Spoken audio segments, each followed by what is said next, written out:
by Catholic into Lenten above, as the Theoros I have observed. Virtuous citizens of Akamon, Finan Vides, Elysiae, and the Outlander are heading toward us.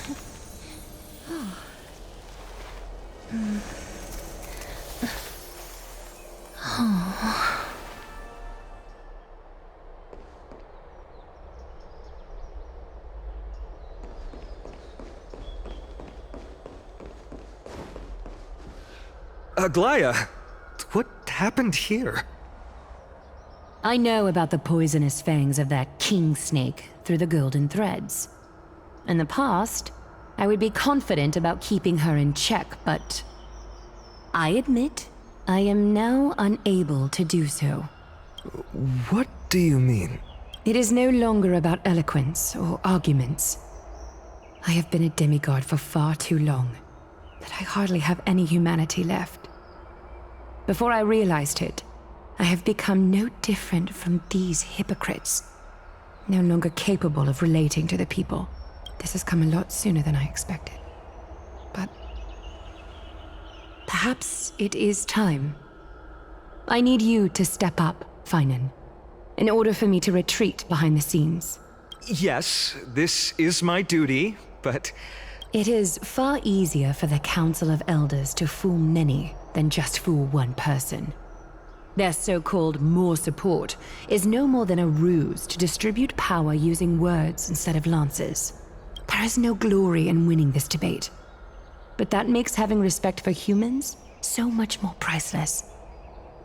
Finan, you are a Chrysos heir without flaw, capable of relating deeply with humans. I appreciate what you've taught me, Aglaya. I hope we'll live up to your expectations and win this debate.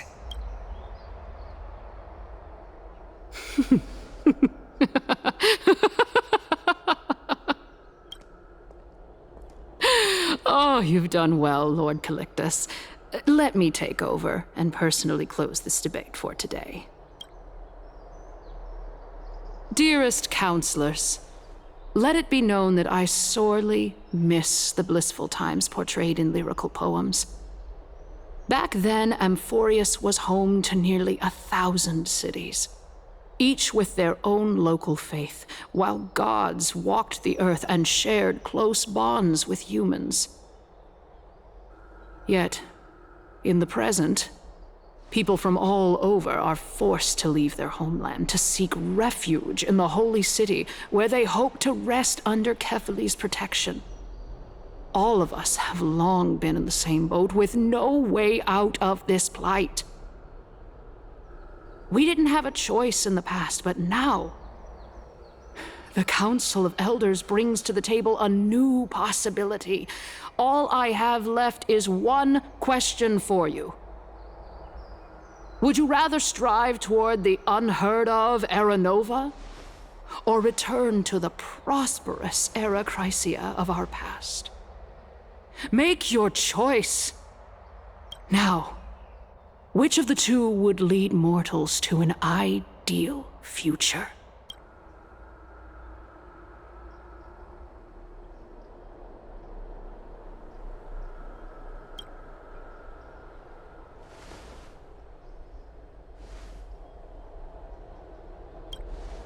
We all know that Era Chrysia is a thing of the past, Lady Kynus. Please, enlighten me. How does the Council of Elders plan to turn back time? Let the 3 Titans of Calamity be born, and Era Chrysia is nevermore. But bring demise to those Titans, and Era Chrysia will descend upon us again.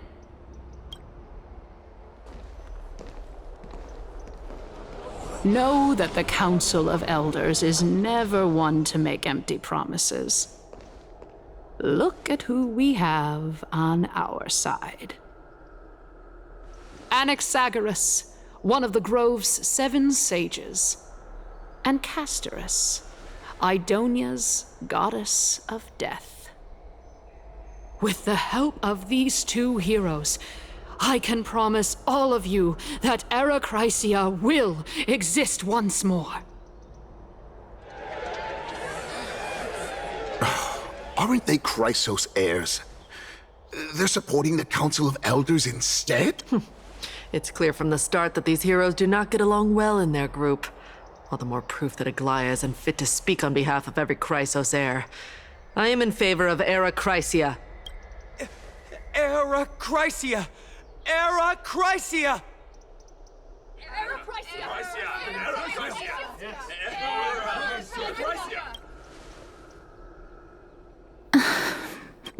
Castorus?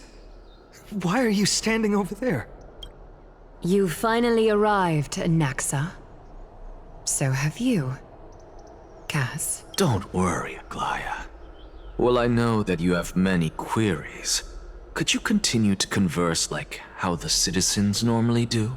Tell me, dear citizens, if we successfully retrieve and return Thanatos' core flame without anyone passing the Death Titan's trial, what would happen next? The answer is simple. We will have a chance to rid the world of death and bring Amphorius back to an era when all beings live forever. We'll usher in a new future that will be entirely different from the flame chase journey. He's one of the seven sages. Your proposal is much too idealistic. As long as the Black Tide still exists, how can we go back to the old days? Remember what I previously said? Kephale's core flame is guarded by the secret power of the Council of Elders. Plus, Fagusa's water curtain will be able to block out any external perceptions. Tell me, dear citizens, have any of you ever seen even a glimpse of the threat that this person is talking about anywhere within the walls of this majestic holy city?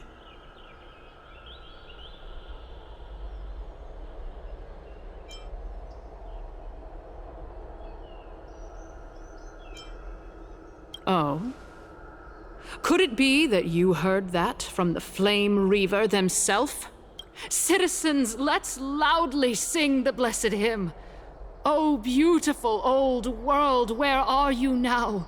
Oh, legendary Era Chrysia, return to the mortal realm! After the destruction of the three Titans of Calamity, the Flame Chase journey will have to end. Yes! This is bad. The masses are now totally riled up. Anaxa, pray tell. Everything that you've mentioned hinges on the premise that we can find Thanatos' existence, right? Thank you, Lady Aglaia, for still caring about this city. However, dear citizens, we are truly fortunate and blessed. For Castorus, Idonia's goddess of death, will surely find Thanatos under my guidance. What? With that, I solemnly promise that the core flame Lady Castorus brings back will be personally managed by the Council of Elders. Thereafter, if we are able to garner the support of all of you at the Citizens' Assembly, we shall spare no effort in ensuring that the Era Chrysia will return to our world once again.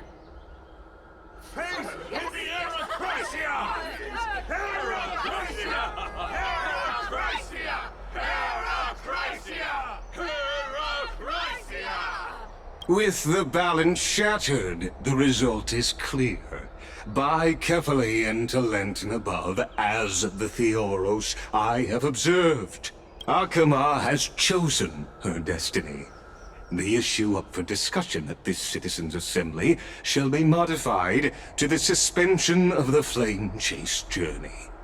This resolution shall be put up on the Wall of Heroes, such that all citizens are aware of the city's way forward.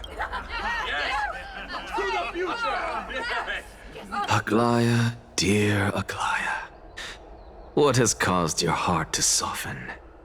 You also don't seem to be as quick-witted as before. Wag your tongue as much as you like. Since the Flame Chase journey has been preordained by the prophecy, our failure has never been on the cards. Well then, I guess we'll find out if that's true at the Citizens' Assembly.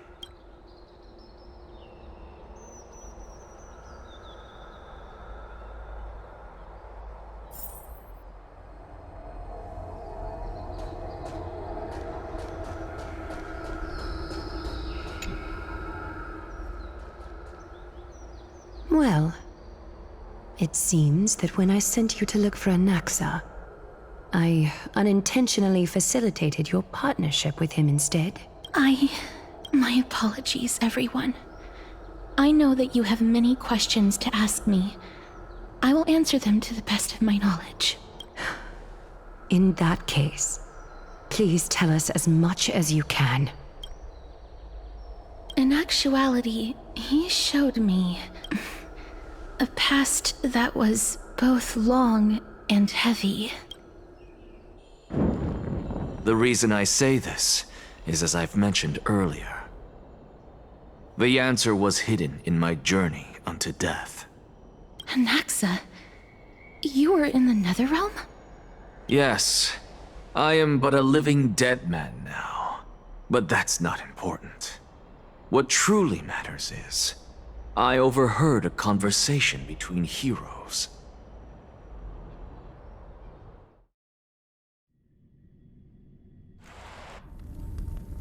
Have you heard of this tale before? A tale about the ocean god's treasured pearl. Our hometown. It was a seaside town which enjoyed the ocean breeze and glorious, peaceful times, thanks to the wisdom of its ruling queen. Until one day, an evil dragon descended upon the town. Its wings were large enough to blot out the sun, while its claws were sharp enough to rip the waves apart. It barged into the tall tower and devoured the queen's beloved daughter. It even settled itself in her bedroom, like a tyrant king. The queen assembled 300 warriors who managed to subdue the evil dragon by chaining it up. However, when the queen slit open the dragon's belly, she realized that the princess had long since been digested, and all that was left of her was a pile of bones. Devastated, the queen wept for several days. It was then that a devious, smooth-talking scholar arrived at the palace and suggested that the princess could be revived through the use of dragon bone and dragon blood. That liar called this process the secret art of alchemy. The princess was reborn! The queen was overjoyed, blissfully unaware that the evil dragon's soul still lurked within the princess's body. As revenge, the evil dragon swallowed the poor queen, the glib liar, the courageous warriors, and all of the town's innocent civilians in a single gulp.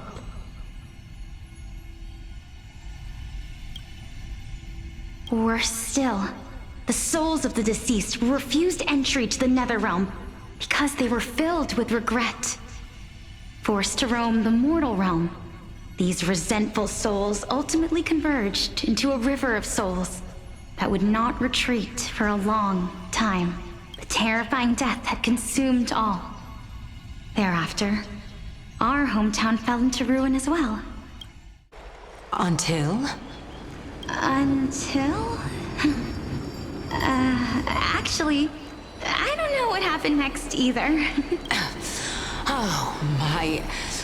It seems that you still like to whet people's appetites even after all this time, Pelixia. So, according to your story, this is how I used to look? It's practically a mirror image. And yet, what exactly is this? A miracle that I created with alchemy. As for what it is and how I was able to accomplish it, I'll keep the answers to myself for now. Oh, my goodness. Is this cliffhanger really necessary?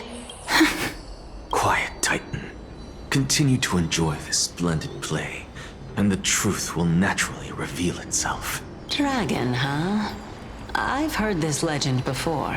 In that case, what do you think of it? I think that this So-called alchemy was a tenuous analogy added to the story by future generations.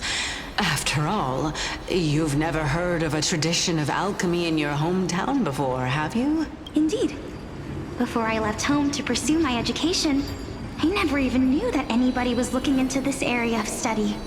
Therefore, we can just treat this tale as a fable told to young children. A fable, you say? If so, what moral is it trying to impart to the kids? I guess it might be the concept of equivalent exchange? Oh? I thought the moral might be closer to something like honor the dead. Huh. What? At a loss for words? No. I merely realized that we're both thinking of the same principle. If life is priceless, then there is hardly anything else in this world that is of equal weight to it, right? Indeed. As expected of the wisest scholar in the land. You flatter me. Why don't I ask you a question as well, as a form of equivalent exchange? Of course. What is your question? If I imparted my knowledge of the art of alchemy to you, would you use it to resurrect someone you loved? What? What kind of strange question is this? I got it. You're just trying to get me to tell you whether I like anyone, right? Let's just leave it at that. That was rude of me. Yes, I would. Oh? Death is inevitable. In the days to come, I'm certain that someone whom I cherish deeply will leave me for good if such a mighty power really existed. I think I would use it without hesitation. After all, you, me, and the rest will all have to face that fateful moment eventually.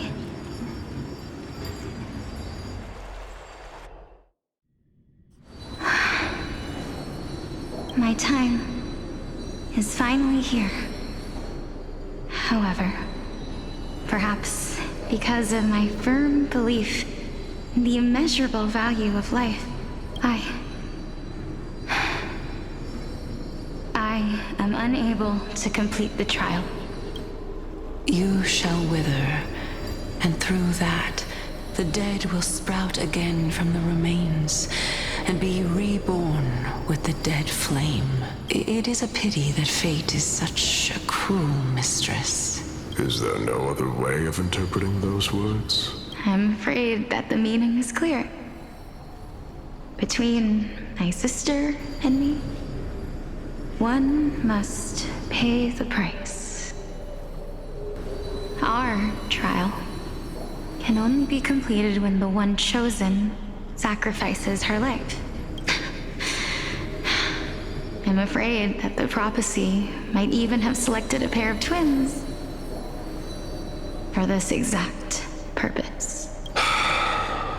Fortune makes fools of us all. My sister is prepared to sacrifice herself. And yet, I can't do the same. How absurd. My time is almost up, but I'm still afraid to welcome death. What should we do? If I'm ultimately not able to make up my mind... Since Chaos is willing to guide all of us and leave this trial to the end, there is still plenty of time for you to ponder. That's right. Don't allow the fog of an uncertain future to cloud your mind. Trial, prophecy, the topics that they're discussing seem familiar. But these three people must not have left their names in the epics. Otherwise, I would have some recollection of this. Amphorius's history before the Titans were born was complete chaos. Is that not strange by itself? I have long held three hypotheses about this. However, let's continue watching for now. Calypso, Polixia, and this warrior. I seem to have met him somewhere before. Regarding this matter, Nias, are you confident that you'll complete your trial? Of course. Though, I am worried about what will happen once I've emerged victorious.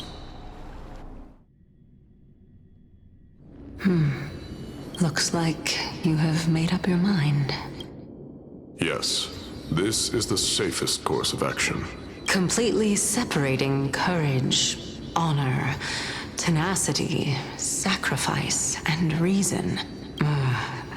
You really know how to make things difficult. Please, young lady, witness my fall and demise. Lady Calypso, you shall host the soul-rending ceremony. I do not understand.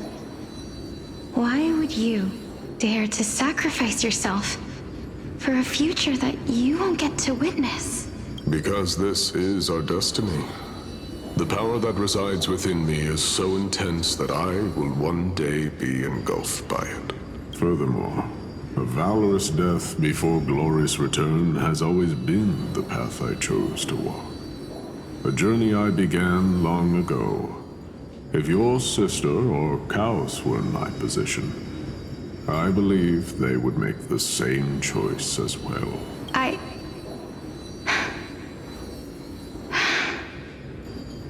I'm not that brave. I don't know how I'm supposed to face such a serious affair.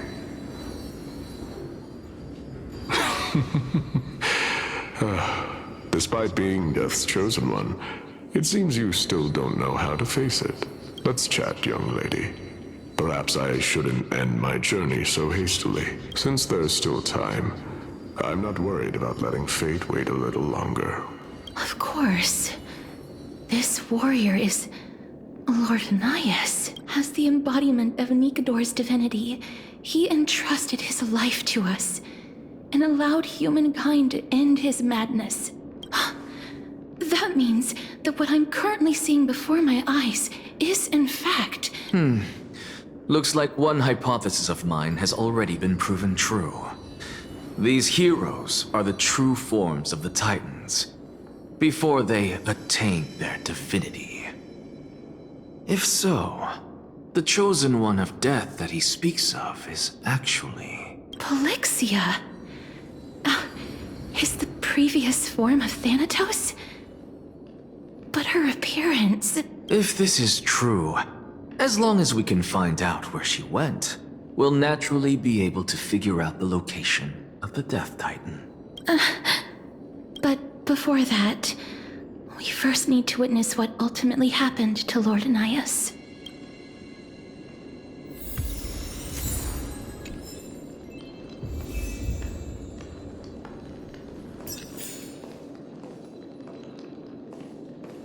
Nikador's courage is a testament that they have never once retreated from a battle. I've heard that these words are still engraved in Castrum Kremnos even today.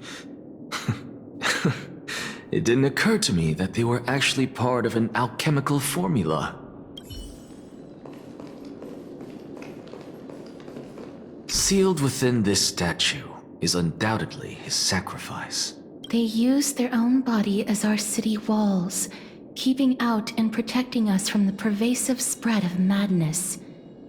They are acutely aware that if the end times were to arrive, there would be nothing left in this world to conquer.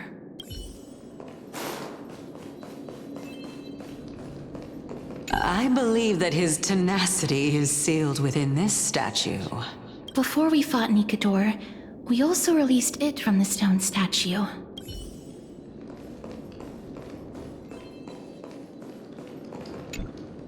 Honor, courage, tenacity, sacrifice. And finally, the only thing that remains is reason. Cheer up, young lady. There is no need to shed tears over a glorious death. All farewells in this world are sorrowful, Lord Nias. No, young lady. As a warrior, I have witnessed too many bitter deaths. But now, all I feel is peace. I did not know until this moment that mortals could live their lives in such a way. Although only a sliver of your soul remains, you remain so optimistic. Or maybe the truth is that you aren't able to feel sorrow anymore. To be honest, I don't know either. But I am certain of one thing. This is not an acceptance of death nor apathy toward it. It's not even a feeling of despair. I am just enjoying what remains of my life to the fullest. Enjoying? Indeed. Along this journey that we've taken together, not only have I changed the world, I myself have also changed in the process. And now I have reached the journey's end. When I look back and see the grand epic that I've personally written, how could I not revel in that fact? But when you depart the mortal realm, won't all of your accomplishments be reduced to nothing? Separation and death are two sides of the same coin. Reconciling this doesn't come easily for a mortal. Finally, let me recount to you a story of mine, young lady. The first time I returned from the battlefield, I felt extremely hollow. The calamity had devoured everybody on the battlefield but me. When I returned to the city alone, the citizens held a banquet for me that was far from pleasant. I felt as though I was still on the battlefield, and the person who had returned was nothing but an empty shell. It was late into the night by the time the banquet ended. My head still reeling, I returned alone to the barracks. On the way back, I encountered someone. It was a crazed scholar looking at the night sky and muttering to himself by the side of the road. Although I tripped over him and fell, I wasn't angry in the slightest. And maybe because I saw myself in him, I inexplicably asked him a question. Do you think that it'd be better if we just died on the roadside like a couple of stray dogs? To my surprise, he shrugged his shoulders and sighed. How does someone who is currently experiencing death, dying and living, afford the same amount of bliss? Now please go away and don't block my starlight. Are you trying to say that there is no difference between living and dying? For they are both journeys that lead toward death? That's exactly what life is, and death is, but a scale to measure how valuable the journey was. Journeys and epics are only glorious and magnificent because all things eventually fade to dust. Therefore, young lady, don't detest your fate. Instead, willingly and respectfully embrace it. The embodiment of strife telling me about the majesty of the world. Indeed. I believe that when the fated moment eventually arrives, you will be able to understand my words. It is time for me to knock on death's door. I will set up a long table at the end of the road and humbly await your arrival. When that moment finally comes, let us drink and be merry then.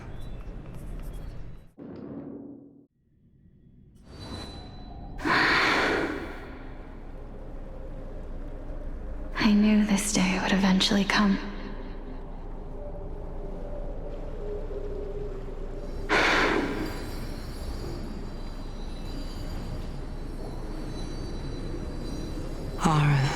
both of you ready?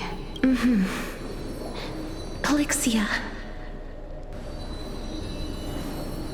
I'm here.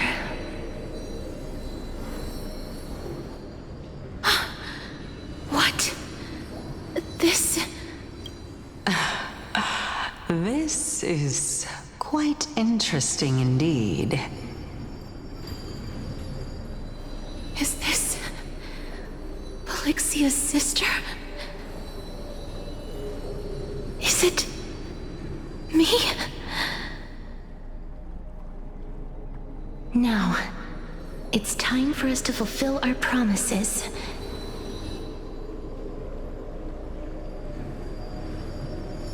Are you afraid?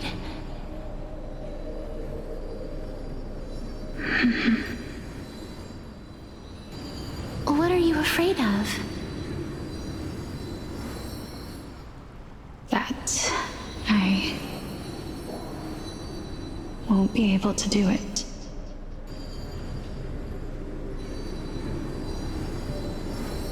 You shall wither, and through that, the dead will sprout again from the remains, and be reborn with the dead flame.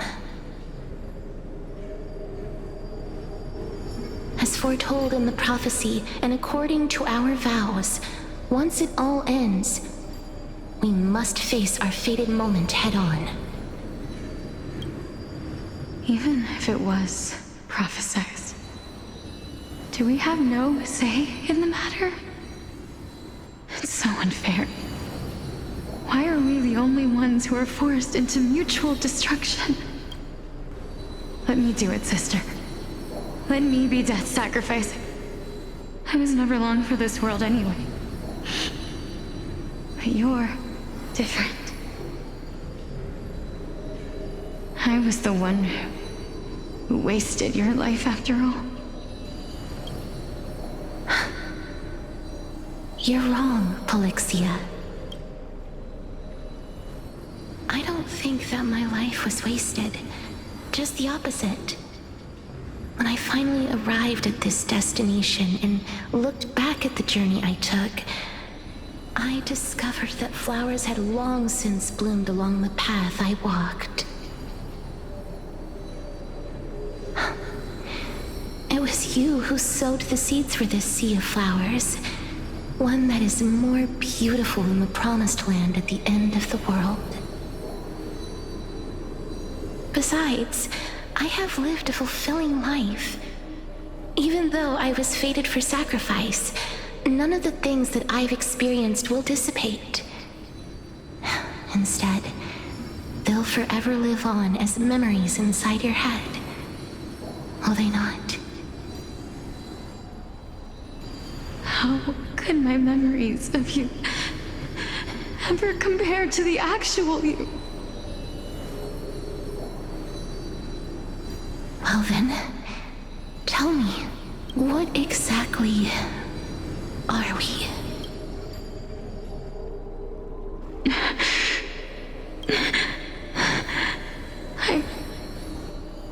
I don't know. I don't know either.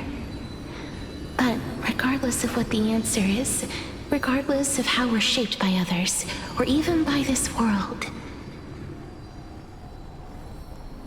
ever since we were born, the fact that we existed was predestined, and nothing could erase it. This is why I will always, always be by your side. We're twins, after all.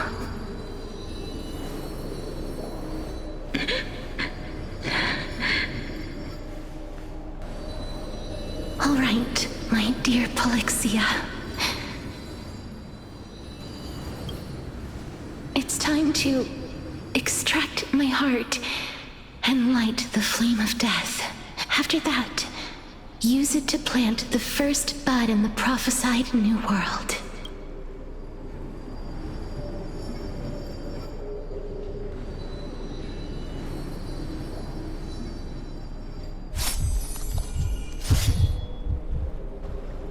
If I imparted my knowledge of the art of alchemy to you, Would you use it to resurrect someone you loved? Death is inevitable. In the days to come, I am certain that someone whom I cherish deeply will leave me for good.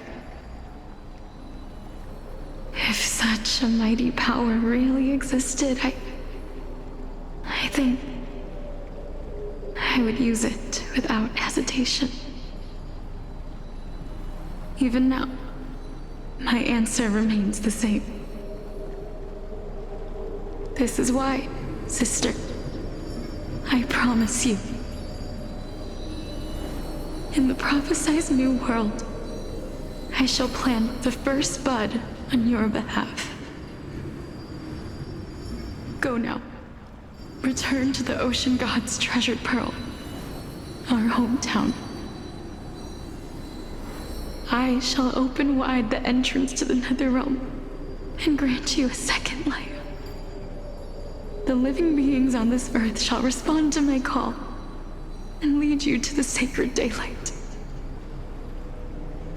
Remember, do not look back on the land of the dead, and do not stop moving.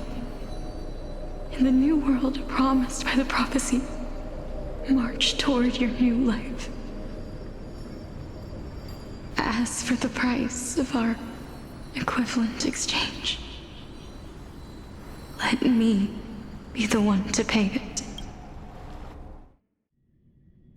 Everybody, we've come to the end. Unfortunately, I am not compatible with the Supreme Being, so I was unable to completely fuse their soul into my own body. However, being able to glean all this from them is exciting enough. I'm certain of this now. Before the Titans that we are well acquainted with were born, a group of heroes roamed the land. These heroes followed a prophecy and took possession of divine authorities one by one, until they eventually became the pantheon of the new world. Just like the flame chase journey of today, Amphorius's history is cyclical in nature. Huh. What a startling revelation. This means that the demigods, who bear the core flames, will also become the new Titans at the world's end, thereby shaping a new world? I believe that this is the truth behind the Era Nova, as mentioned in the prophecy. This is utterly unbelievable. Besides, those twins in the past, even if they really are Thanatos, their whereabouts are still unknown even today.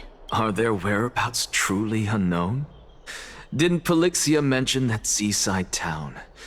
The birthplace of alchemy and the tale of the dragon. In our world, there exists a city which perfectly matches that description. Styxia. But the people there worship Fagusa and bear no relation to Thanatos. I have also never been to that place, as in the time of Idonia, it had long turned into underwater ruins. Take this. This is... the new Sporist masterpiece, the Philosopher's Stone. It was made by transmuting all of the sages' wisdom into a single entity, with their flesh and blood as its foundation. Remember, I've mentioned before that the art of alchemy is all about conversion, tempering, and ascension. This process also applies to the pursuit of truth. Regardless of how unbelievable this sounds, the truths of the world have been refined from the impurities. Think about the story of the dragon. This stone will lead you to your real hometown, allowing you to reform the door to the Netherrealm and discover Thanatos' fate. You still look as confident in your victory as ever. But what if your conjecture is wrong? Simple.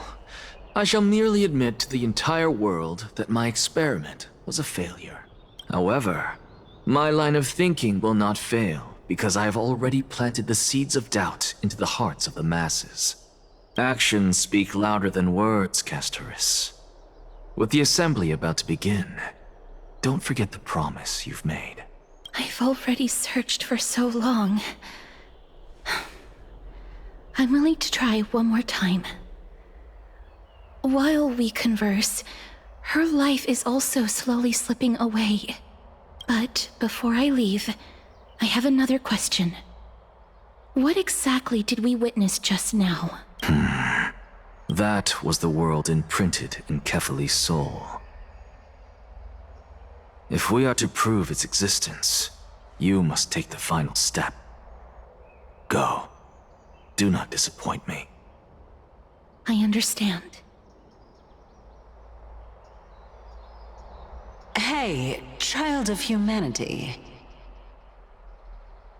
Don't get antsy. I still remember the question you posed to me. As a scholar, I do not wish to offer up ambiguous conclusions. Let's discuss this topic again when she manages to find the evidence. I merely wanted to ask, was that stone transmuted from your heart? If so, rebirth is no longer an option for you. Why not?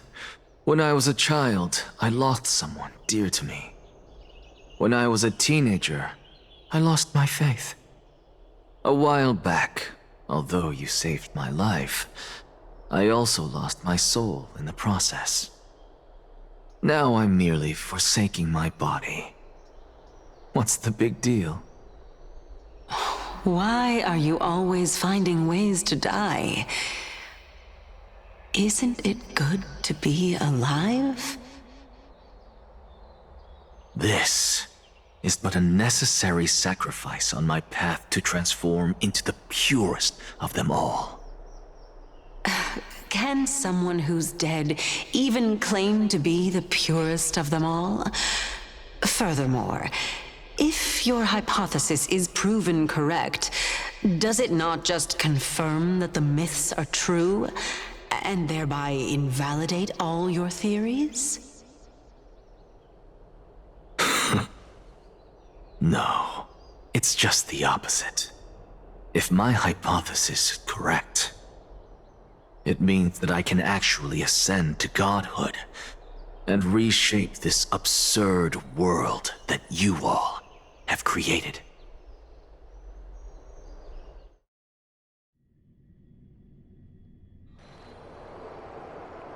That's a lot to take in at once.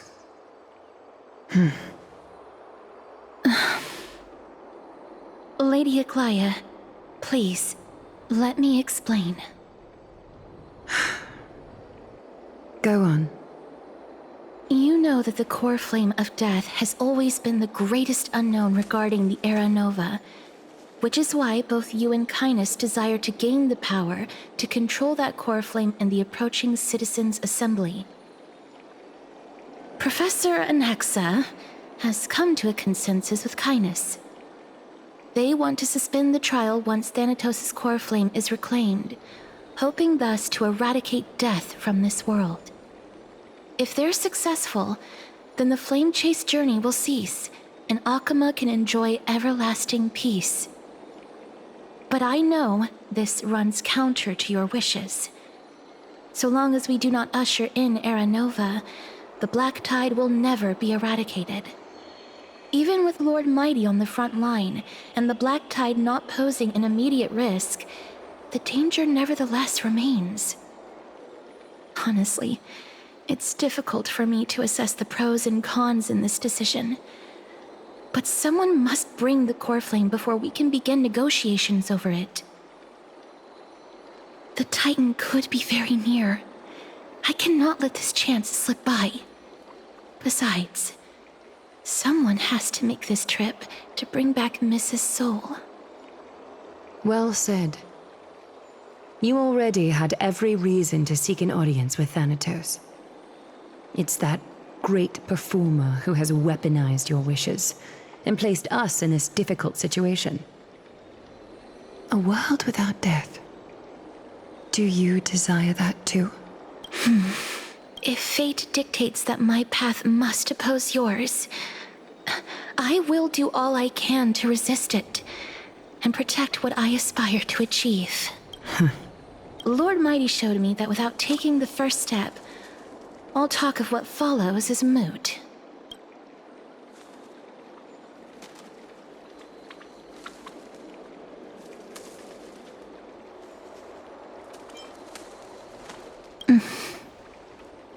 I have always hoped to hear you speak your mind, Cass, and I am glad to have heard your true thoughts.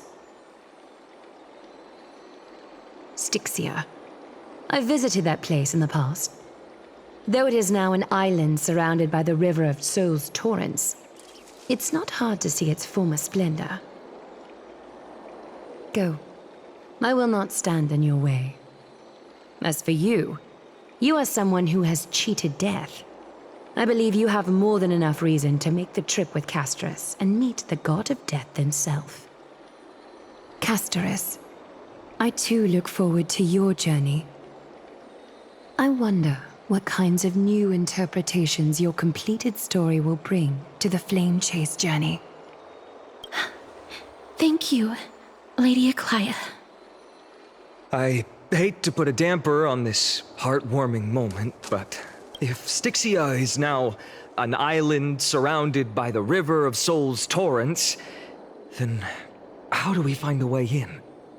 Lady Trebe is probably... The answer is quite simple. In the myths, Zagreus once made the domain of the dead their treasure vault. That is to say, they could enter and leave the nether realm as they pleased. And if they could do that, then it follows that the demigod who inherited their divinity must be capable of the same. I'll see you at Memorial Palace at Action Hour tomorrow. Cypher shall be your guide to finding that ancient city.